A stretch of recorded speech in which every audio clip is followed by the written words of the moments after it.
السلام علیکم ورحمۃ اللہ وبرکاتہ۔ اعوذ باللہ من الشیطان الرجیم، بسم اللہ الرحمن الرحیم۔ جی ہم کر رہے ہیں حروف مفردات اور وہ ہیں 29 حروف میں نے آپ کو بتایا تھا کہ 20 ہر کوئی بول لیتا ہے، صرف 9 پہ ہم نے محنت کرنی ہے۔ امید ہے وہ 9 اس جو آپ پڑھ رہے ہیں، جو اس سے پہلے آپ پڑھ چکے ہیں، اسی میں وہ 9 حروف بھی آ گئے ہیں، لیکن ہم وہ سیکھ بھی گئے ہیں اور ہمیں پتہ بھی نہیں چلا۔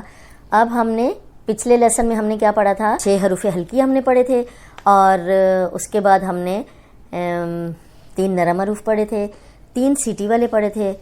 تو آج ہم پہلے ان کو دہرا لیتے ہیں کہ 3 نرم حروف پڑھنے کا طریقہ کیا ہے۔ یہ ہیں ثا، ذال، ذو، ثا، ذال، ذو۔ اب اوپر سامنے کے جو 2 دانت ہیں ان کے اندرونی کنارے پہ زبان رکھ کے ادا کریں گے تو سیٹی کی آواز نہیں آئے گی۔ اس کے بعد ہم نے سیٹی والے حروف پڑھے تھے، زا، سین، صاد، صاد۔ اس میں سیٹی کی آواز بھی آئے گی لیکن یہ موٹا بھی ہے۔ اس کے بعد ہم نے پڑھے تھے 6 حروف ہلکی۔ ہلکی حروف جو ہیں وہ 6 ہیں جو حلق سے نکلتے ہیں، اور اسی ترتیب سے آپ نے یاد کرنے ہیں۔ حمزہ ہا، عین ہا، غین خا، حمزہ ہا، عین ہا، غین خا۔ یہ 6 حروف ہم نے یاد کیے تھے۔ دیکھیں 3 نرم، 3 سیٹی والے، 6 حروف ہلکی۔ یہ آپ نے ڈائری بنا لینی ہے اور اس پہ لکھ لینے ہیں۔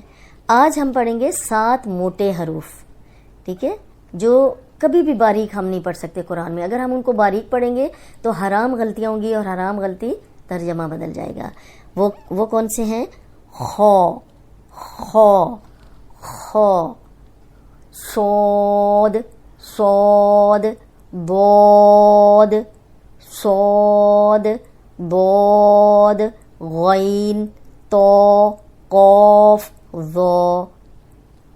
دیکھیں میں نے آپ کو پہلے بھی بتایا تھا کہ جب ہم سکھاتے ہیں، ہم سیکھ رہے ہوتے ہیں تو ہم اس کو بہت تکلف سے نکالتے ہیں، اس لیے کہ اگلے بندے کو بھی سمجھ آ جائے کہ یہ موٹے حروف ہیں، لیکن ان کو اتنا موٹا نہیں کر لینا کہ جب ہم قرآن پڑھیں تو اس میں اتنے زیادہ موٹے کر کے ہم ان کو ادا کر رہے ہوں۔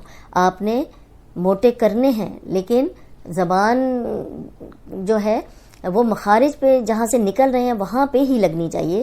یہاں میں آپ کو بہت ہی آسان طریقے سے سکھا رہی ہوں، میں آپ کو ناموں کے بغیر سکھا رہی ہوں، اور اس لیے تاکہ آپ کو بہت اچھی طرح سمجھ آ جائے کہ کچھ لوگوں کو صرف ناموں کی وجہ سے پرابلم ہوتی ہے کہ تجوید بہت مشکل ہے، ہم نہیں سیکھ سکتے، اتنے مشکل نام ہیں، اور زبان کا کنارہ کہاں لگے، زبان کی نوک کہاں لگے، کہاں پیچھے حلق پہ لگے، تالو پہ لگے، تو اس لیے وہ پریشان ہو جاتے ہیں۔ میں آپ کو صرف سادہ بتا رہی ہوں کہ موٹے حروف کون سے ہیں، نرم کون سے ہیں، سیٹی والے کون سے ہیں، اور آپ نے اسی طرح ان کو پڑھنا ہے۔ خا، صاد، ضاد، غین، تو، قاف، ظا۔ اب یہ 7 حروف موٹے ہیں، آپ نے 7 موٹے پڑھے جانے والے حروف اور نیچے یہ حروف لکھ لینے ہیں اور ان کو زبانی یاد کر لینا ہے۔ آپ نے بس نوٹس بنا لینے ہیں تاکہ آپ کو کوئی مسئلہ ہی نہ ہو۔ آج ہم نے کیا پڑھا ہے؟ 7 موٹے حروف۔ 7 موٹے حروف آپ نے ان کی پریکٹس کرنی ہے۔ خا، صاد، ضاد، غین، تو، قاف، ظا، ٹھیک ہے۔